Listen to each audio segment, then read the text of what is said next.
you find everything. So that's how resilient Filipinos are in Cebuanos Consolacion. So we also have here the students of Consolacion National High School. And then this is the Consolacion Government Center, 6-story building with amphitheater. Most of the government offices there. San Narciso Parish was built in 1911. And we have our BFP. On the other side is Consolacion National High School Day Class. So here, services for the town folks is just within reach. We have food to clothing, general merchandise, equipment rental, services, everything. 78 of the total land area for agricultural use both for production and protection. Being a first-class municipality, economy is booming as there are several business. Ang lingkod lang. Alright, nakita na sa liyo. So, this is Barangay Kawit. Yes, first barangay gikan sa Lanbantayan, padung sa Midilin, and mo ang parish diri sa Kawit in honor of our patron saint Loyola. Ignacio Loyola. And my name is Mary Jane. And hello everyone. You're proud a proud resident of Midilin and graduate student from Cebu Normal University, Midilin campus. Now took a Bachelor of Science in Tourism Management.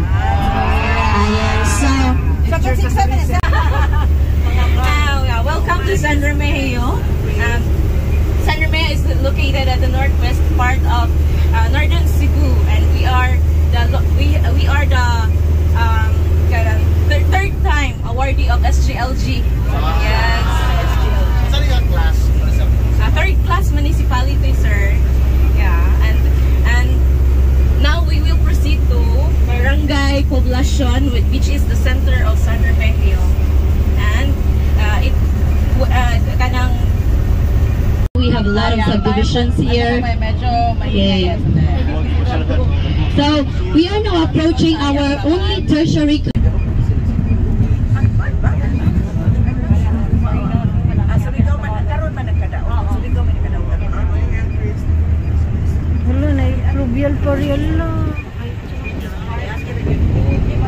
Plants will die. Okay. Yes. Hello, mic test 1277. Bago na 1277. Yes. 1 2 3 1277. 1277. What about teacher?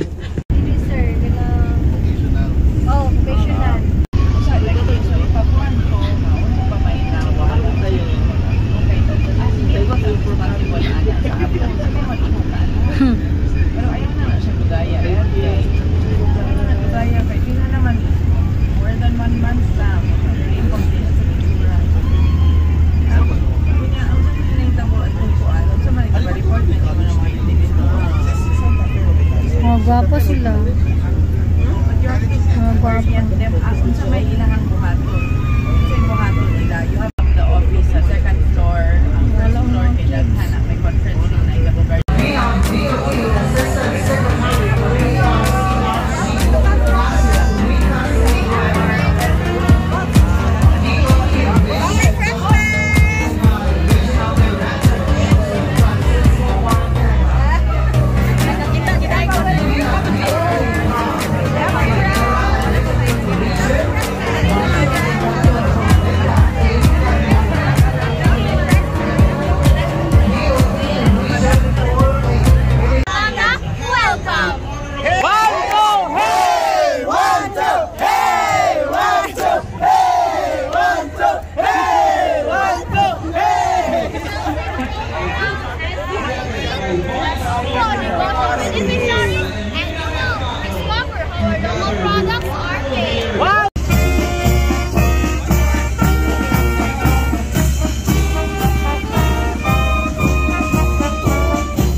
ang estudyante na si Mr. Kenny Po.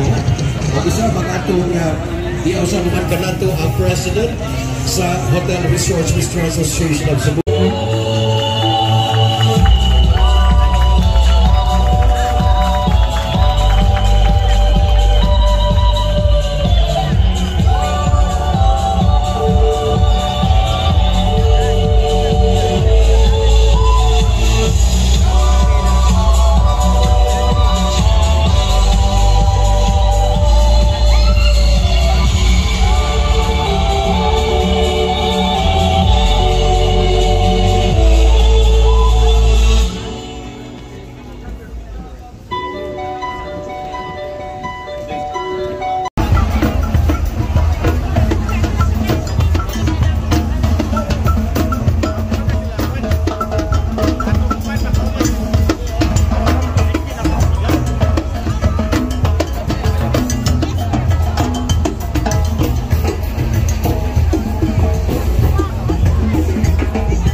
Maximum of 6. Maximum of 6. Oh, nino tayo lang kung gusto mo stay.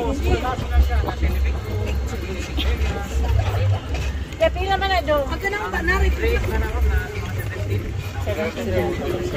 Ay, let's go siya. Ang kauban. Sakay mo man, diri man mo. Likod. Galit na yan. That's good. That's good. Maximum lang. Pila lang. Maximum of 3. Pwede mo ganun po. Depende sa sapot. What discount senior citizen lang? Discount. Ha? Filipino rate or why Filipino rate? Ay, all-in-one. Why local rate? Sa ina lang mag-rato daw eh. Barato daw eh. Barato daw. Honestly. Kaya kung mag-unplug mga Radisson, no? 6,000.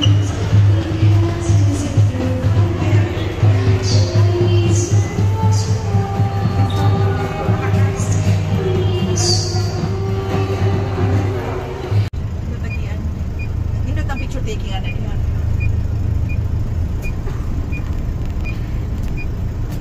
Hindi na nagtama rin ulit.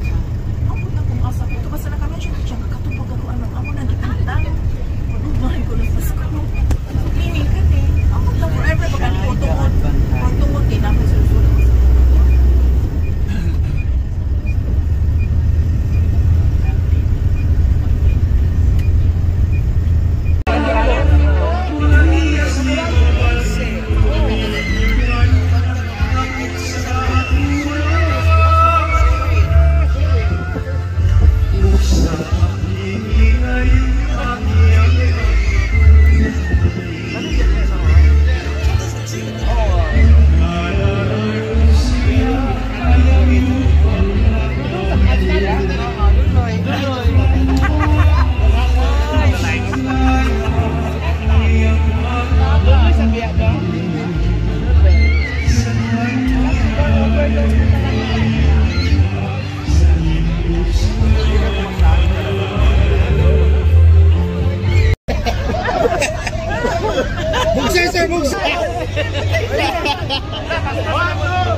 I'm Angela, honored and happy to assist you.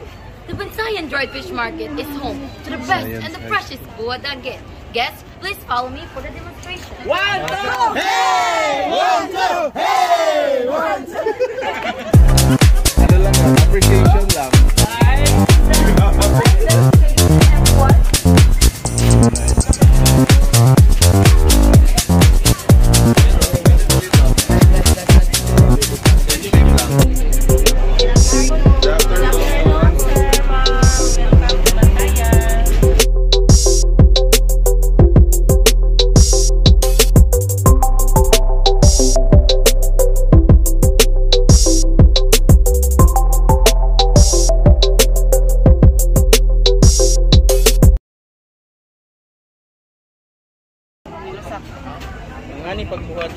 nilusak man.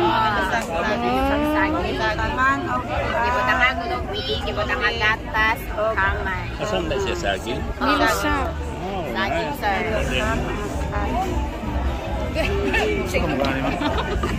Favorite na ko mo yung finished product. Unsay nakalahi sa inyong nilusak sa uban ma? Nganong noon man jud ni isa?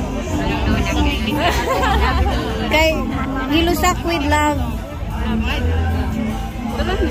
Nada ni mamo, with kuana ni siya. The father of all Bantayan sculptors, who is Severino Carabio Iquiaco. All these 3 images was carved by himself, and this is now under the care of Velicano Minor.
And we also have other distinguished guests and dignitaries. Once again,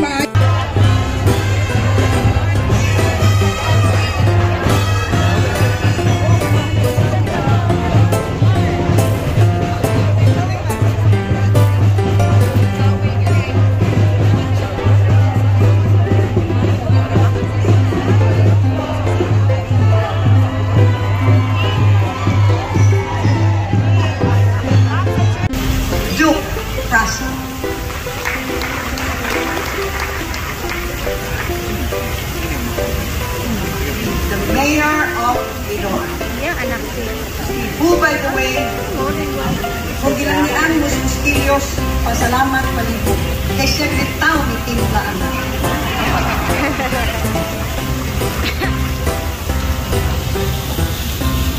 Very new mayor, but look at what he has done.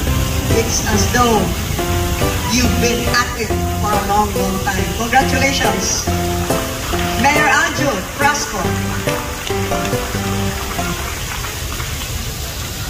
We have 3 undersecretaries who are with us.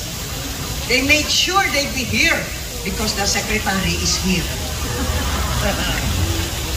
Of course, still the concurrent regional